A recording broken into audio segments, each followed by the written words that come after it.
if you always go by the result or effect, then many immoral things, many problematic things can be justified. So one way is to decide the goodness or badness of any act is to see the result of that behavior, right? In fact, you are deciding the merit of means on the basis of end. आपने कौन सा medium adopt किया है? अगर कहते नहीं अंत भला तो सब भला, normally this is a practical consideration, अंत भला तो सब भला, which means if you get something good, the means which you have adopted becomes irrelevant. But that is not the case. It is not the result which is always cherished. So I said that yes, philosophical questions relate to the borderline cases. जहाँ clearly पता है ना कि ये अच्छा है ये बुरा है, वहाँ कौन सा फिलॉसफी करोगे? तो सारा फिलोसॉफिकल जो डिस्कशन है वो बॉर्डरलाइन केसेस पे होता है नॉर्मली. तो एक तरह तो ये हुआ कि we see the result and then decide the merit of any act. And second approach is that we see the very nature of act, the very nature of that behavior. We don't consider the result in deciding the merit of that act. Instead, we consider the very nature of that act. So depending on these two considerations, all the ethical theories are divided into two broad categories, and they are consequentialism and non-consequentialism. This part we will discuss later, non-consequentialism. Today and tomorrow we will discuss consequentialism and consider this all the cases where we decide the merit of any act on the basis of its result. Just think of anything which you do. Suppose someone asks you to do something, immediately a question comes, इससे हमारा फायदा क्या होगा? जैसे आपको कहा गया कि ये करिए या ये पढ़िए या इस तरह से सोचिए, तो ये जैसे कहा गया तो इमीडिएटली जो हमारे माइंड में क्वेश्चन आता है कि इससे फायदा क्या है. और जब हम कहते हैं इससे फायदा क्या है, तो जो पहला कंसर्न होता है कि इसमें मेरा फायदा क्या है. This is a very natural psychological fact about human life, and there is nothing wrong in that. We should always have this approach that our interest is served. But then that should not be the whole thing that we will discuss, right? And you find a very fantastic ethicist, moral philosopher, contemporary moral philosopher, Robert Nozick, Nozick, Robert Nozick. He says that we all are self-interested individuals. All human beings are self-interested individuals. They all concern, they all care for their interest, and there is nothing wrong in that. So, if we rely on this very psychological fact that we are self-interested individuals, can we say that we are going to end up in unnecessary things, in immoral things, or in doing something which is wrong? Is it always the case? Is it necessary that if we are self-interested individuals, then we are going to land up in doing something wrong? Look at the general behavior of the population. We all are self-interested individuals and we do care for our interest. And this does not mean that we always become a problematic person. So when we consider the effect of any act, here we can clearly see that whether that effect or result is beneficial to me or the agent who is doing that act, or it is beneficial to other than the agent also. So when we consider that the benefit of the result is going to someone, who is that someone? If that benefit is going to the agent of that act, then it is called ethical egoism.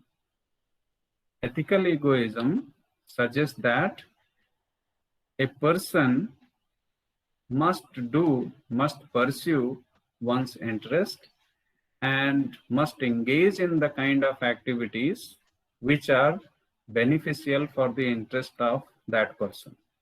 And this is a rational behavior. This is not irrational behavior. It is very much rational behavior that we engage ourselves in certain things on this consideration that that engagement will benefit us.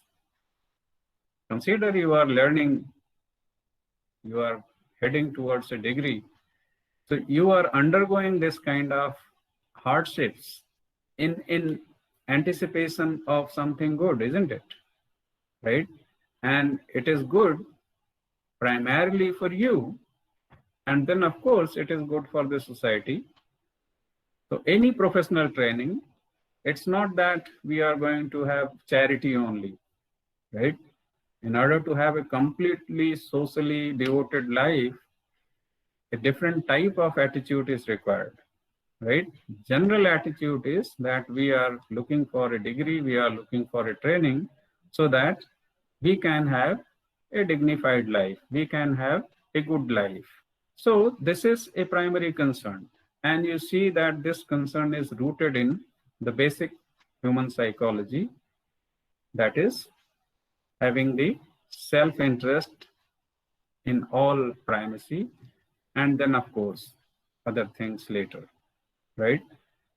So Robert Nozick says that we all are self-interested individuals, and if you look at the history of philosophy, starting from Hobbes, and then his contemporary was John Locke, and then you find Rousseau, and in the contemporary time, Robert Nozick, Steven Pinker, Michael Sandel.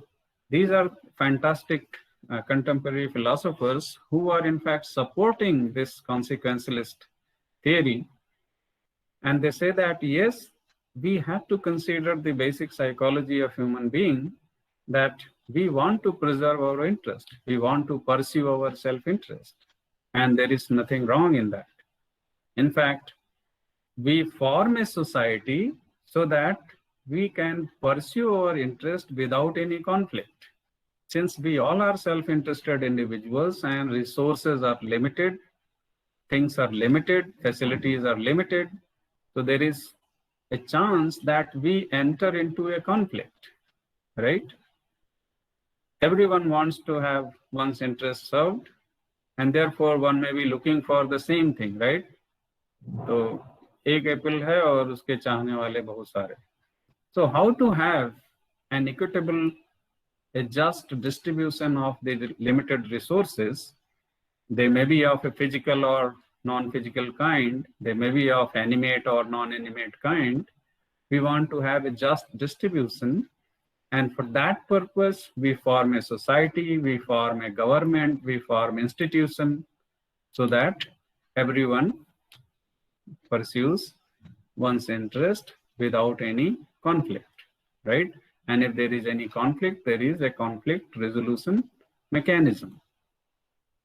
So depending on this very basic psychology that we all are self-interested individuals, we have developed different institutions so that everyone can follow, can care for one's interest. Now, philosophers discuss this point that yes, we must see that result is beneficial. Only then our behavior can be called rational. If it is harmful, then we cannot say that we are being rational in doing that. Consider the very extreme kind of case, suicide. A person commits suicide. What could be the reason in the mind of that person? The person wants to save himself or herself from the vagaries, from the miseries of the life. And therefore, the person surrenders, in fact, gives of life itself. This consideration that there is no future hope, there is no further hope. तो मर जाना ही दुख से मुक्त होने का एक उपाय है. क्या है यहाँ, क्या कंसर्न है कि हाँ, हम अपने इंटरेस्ट, हमारे इंटरेस्ट में क्या है? दुख से बचना, सुख पाना, यही तो कहते हैं ना.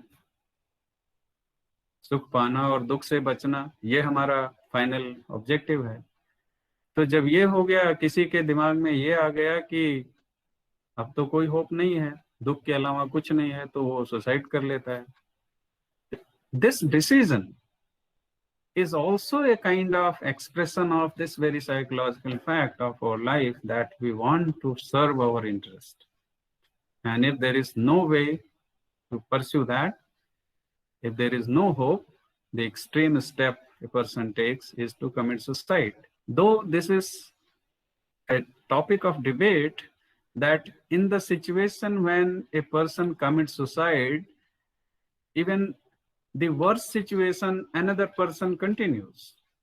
जिस सिचुएशन में एक मर जाता है, सुसाइड कर लेता है, उससे भी घटिया सिचुएशन में बाकी लोग जिंदगी भी बिता रहे हैं, वो तो नहीं सुसाइड कर रहे हैं. So this could always be a matter of debate, that under what situation a person should commit suicide, a person should give up. And here again, what comes in primary way is the psychological makeup of a person, the kind of psychological constitution of a person is. So a particular subjective constitution can be correlated, can be co-linked to this decision of committing suicide. But the basic psychological fact remains the same, that we want to be happy, we don't want to be in misery. And for that purpose, we take up different activities. Now, the consequentialist would say that, yes, this is fair.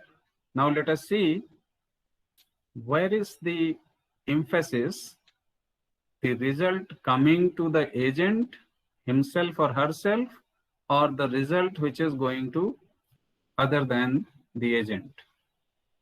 So when this question is raised, clearly you find two ethical theories where you say that one must pursue one's own interest, then you are an ethical egoist. And here it doesn't mean that you are going to be irrational. So consider the theory, what we call moral or ethical egoism. It says that any act, any course of action is good if and only if it serves one's own interest. So you remember the original question, what is good to do? How we make decisions so that the result is good, right? So ethical egoism suggests that any course of action is good if and only if it serves one's own interest. Now, the psychological fact is that we all are self-interested individuals. On this basis, can we say that we should do only those things which are pursuing, which are facilitating our own interest? But remember, when we take up this division, there is a huge debate on this is and ought question, whether we can derive ought from is or should from is. Psychological fact is the statement of fact, right? It is a fact related to our subjective life. So can we say that because we are like that, we should do also in accordance with the way we are? So moral or ethical egoism says that the motivation of taking up any action should be based on this consideration that it is serving our own interest. Now, if you want to understand self-interest, there could be a very extensive meaning of self-interest. You want to have your welfare, your own well-being. You want to get your desires or interests satisfied. And that's what you call self-interest. Now, suppose you say that I desire that every person on the planet is happy. I desire that there is no violence in the world. I desire that there is no conflict in the world. I desire that there is no injustice in the world. And this is my self-interest. In a perfectly peaceful, just, and non-violent world, I can do wonderfully. This is my self-interest, that I desire that the whole world is at peace. Now, the understanding of self-interest, if you take to that extent, then the very division between the self and the other collapses. So when we say that we want to pursue our own interest, it is not in that very extensive way. It is in a limited way. We are limited beings. We have limited self. Some may be so limited that one does not even extend the self beyond one's body. That is possible. Ordinary human beings like us are into this kind of dichotomous reality, me and the others, right? I and you, right? So we live in this subject and object kind of duality, me and the other kind of duality. That is the ordinary life. So when we talk of self-interest, we consider the interest of the agent or those who are close to that agent, relative to that agent, right? So self may be extended only to a community, let us say. For example, for someone, self could be just that single individual. For others, self could be inclusive of the family members, right? And in family also, you have nucleus family and you have joint family, right? For some, it could be a locality, a region. For some, it could be a religion. So it could be for some a nation, right? Certainly, it is not the whole world. So depending on the meaning of self, we talk of self-interest. For example, it is in the self-interest of all Indians that this particular geography remains peaceful, right? But remember always that a peace cannot be peaceful if the other parts of the world is troubling, right? So it could be just a kind of wishful desire. तो वो उसमें हम नहीं जाएंगे. हमको सिर्फ ये देखना है कि जब हम कहते हैं हम सेल्फ इंटरेस्ट की बात करें, तो अपना जो वेलबीइंग है, अपना जो वेलफेयर है, अपने डिजायर्स और अपने इंटरेस्ट का जो सेटिस्फैक्शन है, उसी सेंस में हम बात करते हैं. इस तरह से अगर बात करें तो आप देखिए कि एथिकल इगोइज्म को हम कैसे अनफोल्ड कर रहे हैं. Ethical egoism associates morality with self-interest, and it concerns with the interest of the agent, the person who is engaged in that activity. And the self could be of different volumes, but certainly it is centered on the self and the interest associated with that self. And in projecting this, that moral concerns are connected to self-interest, there is no other obligation. There is no other moral obligation towards the interest of others. So any act which serves our interest is good. And there is no commitment regarding anything else other than that. बाकी का भी फायदा हो गया तो वो एक by product हो गया, बट पहला जो हमारा कंसर्न है ये है. तो इसके डिफरेंट इंटरप्रिटेशंस हैं. देखिए कैसे कैसे इंटरप्रिटेशंस हैं. पहला कंसर्न देख लीजिए. The view that human conduct should be based exclusively on self-interest, which means that we must consider the self-interest in totality, and there is completely non-commitment towards the interest of others. We are not committing, we are not feeling morally obliged towards anything else other than the self-interest. It does not mean that we are always bad for others. It simply means that we consider our own interest, right? And given the psychology, that is not any problematic thing. Second interpretation, dekho, each and every man, it should be human in fact, each and every human being ought to look out for himself alone.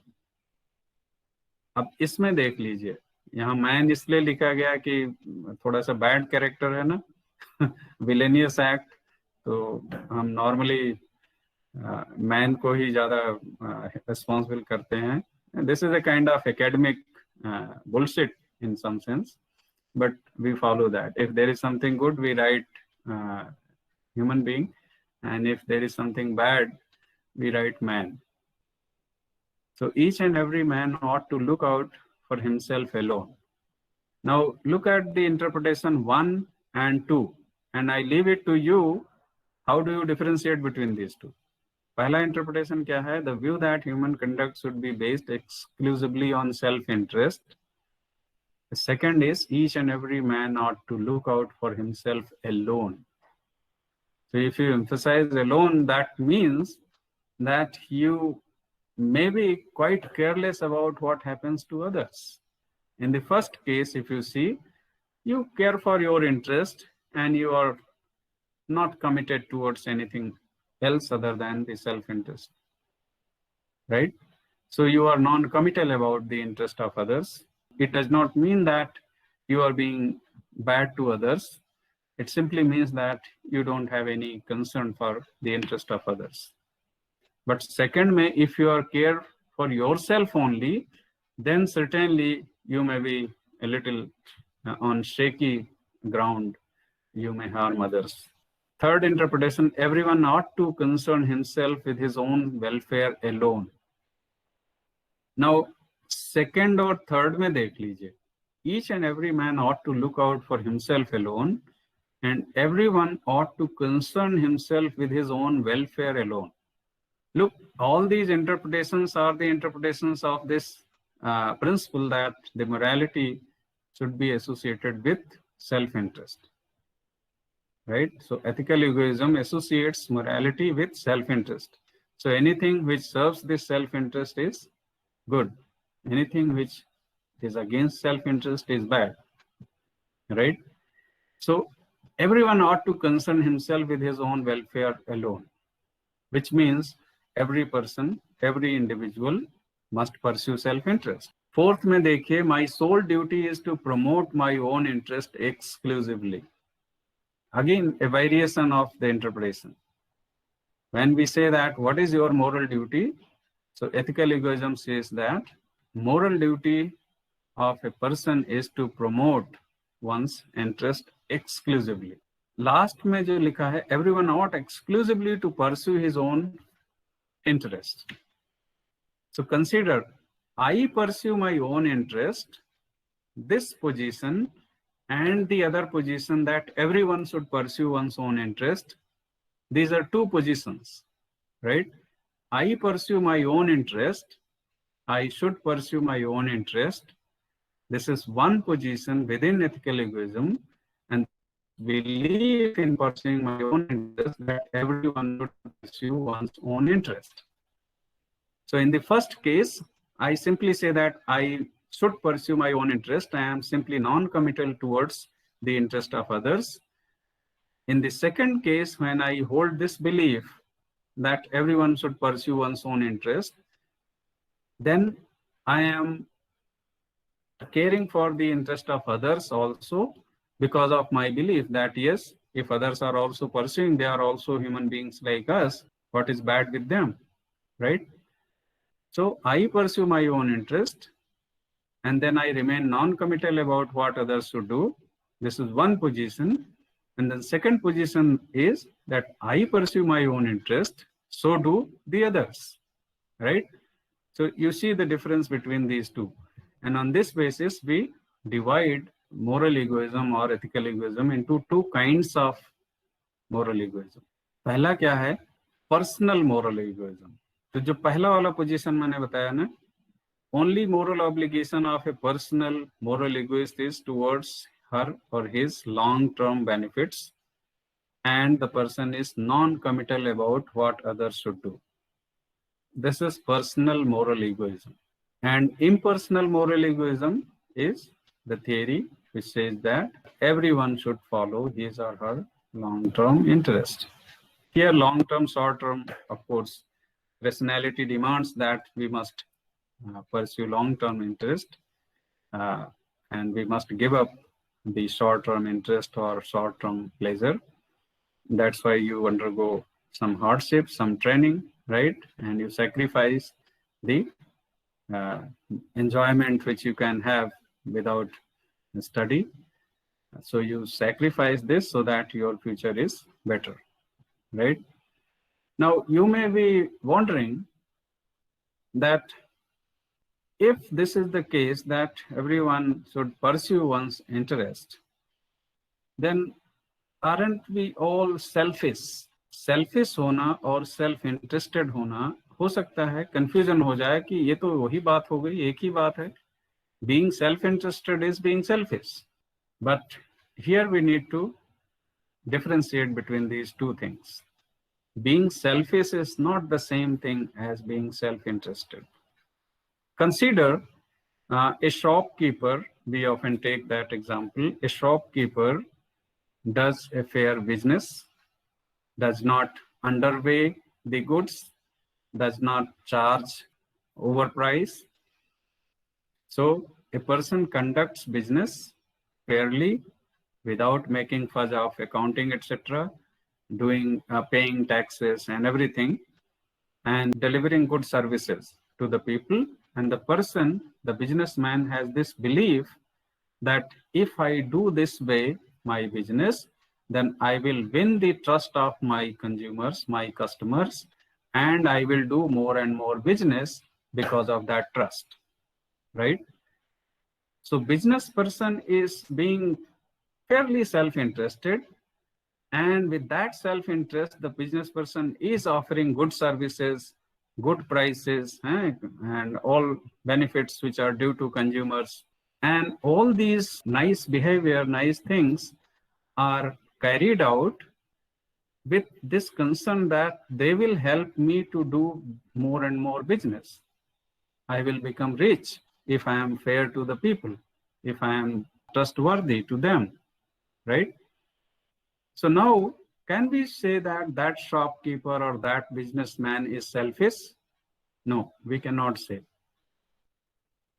A selfish person is very narrowly self-centered, which means a selfish person does certain things only for the benefit of oneself, only for the benefit of oneself. And if by doing that thing, someone else is also getting benefit, that selfish person will sacrifice even his part of benefit so that others don't get that benefit. So being selfish means you are pursuing your interest even at the cost of the interest of others. And being self-interested does not necessarily mean that you are being selfish. I have given that example of a shopkeeper. Shopkeeper is a self-interested person. He does business fairly, precisely with the intention that this will help flourish his business. और जो selfish है वो तो इस तरह होता है कि पड़ोसी की दोनों आंख फूट जाए, भले ही एक आंख मेरी भी फूट जाए, उसको selfish कहते हैं. So being self-interested is not being the same as selfish, right? There is a difference between them. अब इस theory के साथ problem क्या है? आप इसको ऐसे पढ़ लीजिए एक बार सारे लोग. It is not a sound theory, and the example is that you don't feel, in fact, obliged towards helping the strangers, but you do that, right? So when you empathize with the strangers, how are you going to explain your behavior? You meet someone, suppose you go to a hotel and there you see a poor person serving you, and while leaving, you know that you are not going to come back again to this hotel. You give a tip to that person, right? Just to show empathy towards that stranger. You know that, yes, आप उसको इसलिए tip नहीं दे रहे हो कि when you visit next time the person will serve you better, right? You're just doing something which is beneficial for the other, and this is not in your interest also, right? So when we do something which is not in our interest in helping others, how we are going to explain this behavior if the moral worth of any action is tied to self-interest, right? Ethical egoism says that moral assessment is linked to self-interest, and here you have shown empathy towards the strangers, and how we are going to account for this. And nobody will say that you have done morally wrong, right? You have done morally appreciable thing, So within the framework of ethical egoism, such behaviors cannot be explained. Look at the second problem. This theory apparently rules out the sort of behavior ensuing from the thoughts of duty alone, right? So we are performing our duty even at the cost of our own interest, right?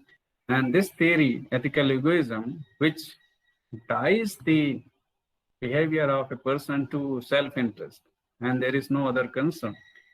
So if we do something with the sense of duty alone, even consider the soldiers, सैनिक अपने जिंदगी को लगा देते हैं. आप नौकरी किस लिए कर रहे हो? ये कि आपका लाइफ स्मूथ हो. अब क्या कोई ऐसा काम करने लगो जिसमें आपका लाइफ ही खत्म हो जाए? सैनिक हैं, जितने हमारे पैरामिलिट्री मिलिट्री फोर्सेस हैं, और भी बड़े सारे जो इवन सिविलियन जो हैं बड़े सारे, कितने लोग म्यूनिसिपैलिटी का तो टैंक साफ करते करते उनकी जान चली गई. उनका ड्यूटी के सेंस में उन्होंने किया, ये थोड़े कि वो मरने के लिए गए थे. तो if something is done with the consideration of duty alone, how can you say that this is a good behavior if you are always linking it to self-interest? So this is the second problem. Then the third, moral egoism is charged with this very serious allegation. This theory cannot be called a moral theory at all. Why? Precisely because moral principles are checking our self-interest. In fact, they are a kind of boundaries, they are a kind of limitations on our self-interested desires. But if we are linking the moral assessment to self-interest, then this cannot be called a moral theory. And you know that being honest is not that easy. You have to sacrifice your self-interest for being honest. You have to sacrifice your life even for being a dutiful person. And you know that this moral egoism is rooted in a psychological consideration that we all are self-interested individuals, which is not the case with everyone. In fact, it's not that everyone is self-interested in a very narrow sense. तो ये charge इस पे लगाया गया कि ये कौन सा मोरालिटी है भाई, ये कौन सी थियरी है मोरल थियरी, इसको मोरल थियरी क्यों कहें, जो ये सेल्फ इंटरेस्ट को सेंटर में, जबकि मोरल थियरी जो है वास्तव में सेल्फ इंटरेस्ट को ही तो डिस्कार्ड करने के लिए या चेक करने के लिए बनाई जाती हैं. तो ये भी एक चार्ज लगाया गया. और फिर जो लास्ट में पॉइंट मैंने लिखा, moral egoism ignores blatant wrongs, outrageous acts such as killing, etc. Consider different genocidal decisions made by different monarchs in the world, either in the name of nation or in the name of race or in the name of religion. Look at all the things, what they are doing. Even what we call terrorist, वो कहते हैं कि I am fighting for a cause, I am looking for my self-interest, right? And for that they are killing innocent lives. So if you follow this moral egoism, the theory of ethical egoism, then how are you going to explain, how are you going to bring the terrorist activities, what is called as immoral activity? You cannot say that it is immoral. You cannot say the decision by Hitler immoral. Why? Because he fought for racial purity, right? देश में देखिए क्या होता है, कितने जगह honor killings होते हैं. Honor killings are basically rooted in that very instinctual aspiration of racial purity. Religion के बाहर शादी कर दिया, उनको मार दिया. Caste के बाहर शादी कर लिया, मार दिया, right? ये सब इसको मोरल कहोगे, इमोरल कहोगे. जो फैमिली ऑनर किलिंग कर रहा है वो तो कहेगा ये हमारे सेल्फ इंटरेस्ट, ये हमारे ऑनर पे अटैक है, so I am preserving my interest. So within the framework of moral egoism it is difficult to justify these acts. और वो तो कहेगा कि ये तो मोरल है क्योंकि सेल्फ इंटरेस्ट सर्व कर रहा है. तो these are the problems related to the theory moral egoism.